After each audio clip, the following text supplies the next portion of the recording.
মাহমুদুল হাসান দেওবন্দির ছাত্র, হাদিসের খেদমত মাহমুদুল হাসান দেওবন্দির ছাত্র মাওলানা আহমদ আলী সাহেব বুখারী শরীফ পড়ান, বুখারীর খাসিয়ার দিকে তাকাবেন। মাহমুদুল হাসান দেওবন্দির ছাত্র বুখারীর সরার দিকে তাকাবেন। মাহমুদুল হাসান দেওবন্দির ছাত্র বুখারীর তকরির দিকে তাকাবেন। মাহমুদুল হাসান দেওবন্দির ছাত্র মাহমুদুল হাসান দেওবন্দি এক জাত ছাত্র তৈরি করে গেছেন।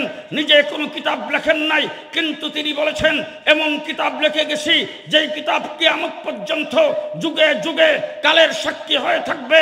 তিনি বলছিলেন আমি কিতাব লিখেছি, জিন্দা কিতাব, মুর্দা কিতাব লিখি নাই। আমার কিতাব যদি দেখতে চাও তাফসীরের লাইনে, তাইলে জাফর আহমদ উসমানী, শিব্বির আহমদ উসমানীকে দেখো।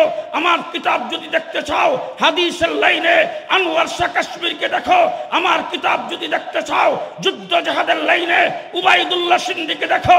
আমার কিতাব যদি দেখতে চাও সিয়াসি লাইনে, হুসাইন আহমদ মাদানীকে দেখো।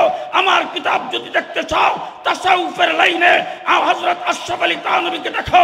আমার কিতাব যদি দেখতে চাও ইফতার ফতোয়ার লাইনে, মুফতি কিফায়াতুল্লাহকে দেখো।